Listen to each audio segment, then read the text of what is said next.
शेषांचल के जंगल में कुछ आदिवासी लोग रहते थे। वो जंगल में कंद, शहद, फल लेकर गांव में आकर रोड के बाजू में रखकर बेचते थे और कुछ लोग जंगल में सब्जियां उगाकर गांव में बेचते थे और कुछ लोग जंगल में बम्बू के झाड़ काटकर उससे कई प्रकार के फर्नीचर बनाकर गांव में रोड के बाजू में रखकर बेचते थे। उनमें दो पति पत्नी रहते हैं, नाम चंपा और बिल्लू था। चंपा, अरे आओ जी आओ साहब आओ, फर्नीचर फर्नीचर बाबू फर्नीचर, सब तरह के फर्नीचर हमारे पास मिलते हैं साहब, आओ मैडम आओ आओ सर आओ करके चिल्ला रही थी।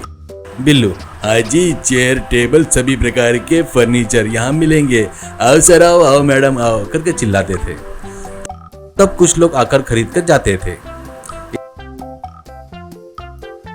एक दिन एक लड़का उनके पास आता है।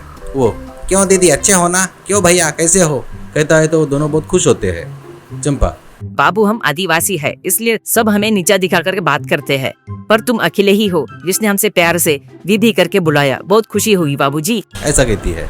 बिल्लू, बाबू हमसे सब लोग बहुत भावबाजी करते हैं, हमारे काम का फायदा उठाकर कम पैसे में लेकर जाते हैं, तुम आकर ऐसे बुलाना बहुत अच्छा लगा, इतना कि आप कौन है। वो, भैया मेरा नाम अमर है, मैं बैंक में नौकरी करता हूँ, वैसे ही मुझसे जो बनता है वैसे मदद मैं लोगों को करता हूँ। एक अनाथ आश्रम में कुर्सी टूट गई है करके उस वार्डन ने मुझे बोला है, उनको एक कुर्सी चाहिए पर मैं उनको 2 देना चाहता हूँ, वो कितने में दोगे आप, ऐसा कहता है। बिल्लू, बाबूजी ऐसे तो कुर्सी हम 500 का बताते हैं, पर तुम अनाथ आश्रम के लिए कह रहे हो ना, 400 दे दो बस, ऐसा कहता है।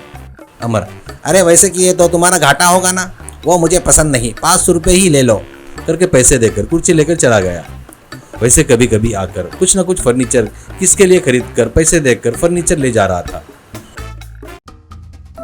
एक दिन वो आकर, भैया दीदी मुझे एक समस्या आ गई है, तुम मेरी मदद कर सकते हो क्या, ऐसा कहता है। बिल्लू, अरे क्या हुआ बाबू, क्या है वो समस्या, हमसे हुआ तो हम पक्का मदद करेंगे, कहता है तो चंपा, सबकी मदद करने वाले, तुझको समस्या आई तो देखते रहेंगे क्या बाबू, बताओ क्या समस्या आई है तुम्हें, कहता है।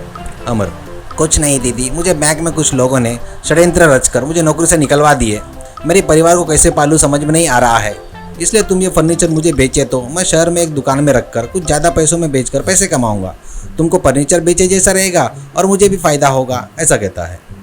चंपा, ठीक है बाबूजी तुम पूरा खरीदते बोल रहे हो ना, इसलिए और भी कम भाव में देंगे हम लोग, ऐसा कहती है। अमर खुश होकर उनको पैसे देकर एक ऑटो में ट्रक में लेकर चला गया।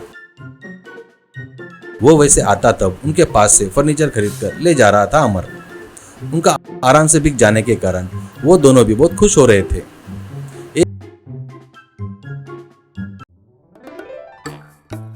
एक दिन एक बैंक ऑफिसर आदिवासी के कबीले में आकर अपने बैंक के स्कीम के बारे में, अपने बैंक में पैसा डाले तो वो कैसे बढ़ते करके, वो बैंक अकाउंट खोलने से क्या होगा, क्या फायदे होंगे करके बता रहा था।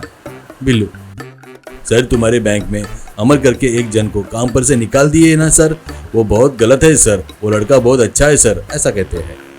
ऑफिसर, अमर क्या, वैसा कोई हमारे बैंक में नहीं है रे, 5 साल से मैं वहीं पर काम कर रहा हूँ, वो बात बोलूँ तो इन 5 सालों में किसी को काम से भी नहीं निकाले, वो कोई झूठ बोल रहा होगा शायद, ऐसा कहता है। वो सुनकर चंपा और बिल्लू चौंक जाते हैं। अगले दिन उसके पास फर्नीचर खरीदकर अमर ऑटो में वो लेकर निकलता है। बिल्लू और चंपा उसका पीछा करते हैं। वो फर्नीचर पूरा एक घर में ले जाकर कुछ देर के बाद वापस उस फर्नीचर को ऑटो में डालकर निकलते हैं। वो लोग उसके पीछे लग जाते हैं।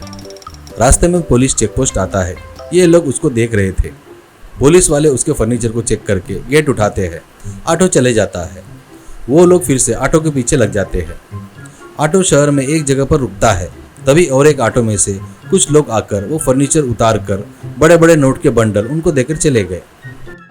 वो सब देखकर बिल्लू, ये क्या, शहर में दुकान लगाया करके बताया और ऐसे किसी को बेच रहा है, असल में उस घर में फर्नीचर लेकर क्यों गया, अंदर क्या किया होगा, फिर भी फर्नीचर को इतना पैसा कौन देता है, इसमें कुछ न कुछ गोलमाल है, पता करना पड़ेगा, ऐसा कहता है।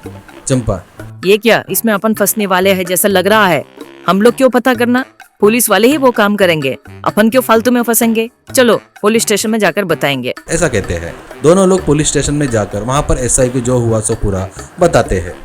तब एसआई कुछ फोटो उनको देखकर इन फोटो में से तुम बोल रहे हो वो कौन है देखो, ऐसा कहता है। ऐसे दोनों उन फोटो को देखते हैं। बिल्लू एक फोटो को निकालकर दिखाकर, सर यही है सर, हम बता रहे हैं ना, वही आदमी यही है, ऐसा कहता है। ऐसा ही फोटो देखकर, ओह माय गॉड, ये क्या, इसका नाम अमर नहीं मुन्ना है, ये तो एक बहुत बड़ा हीरो का स्मगलर है, यानी वो पक्का इन फर्नीचर में हीरे रखकर स्मगलिंग कर रहा है, ऐसा कहता है। बाद में ऑटो से फर्नीचर लेकर आए मुन्ना को पकड़कर ढूंढे तो हीरे मिलते हैं।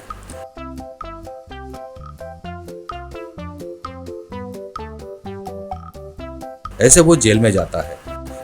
इतने बड़े चोर को पकड़े इसलिए पुलिस डिपार्टमेंट वाले बिल्लू और चंपा को सम्मान करते हैं और उनको नगद इनाम देते हैं।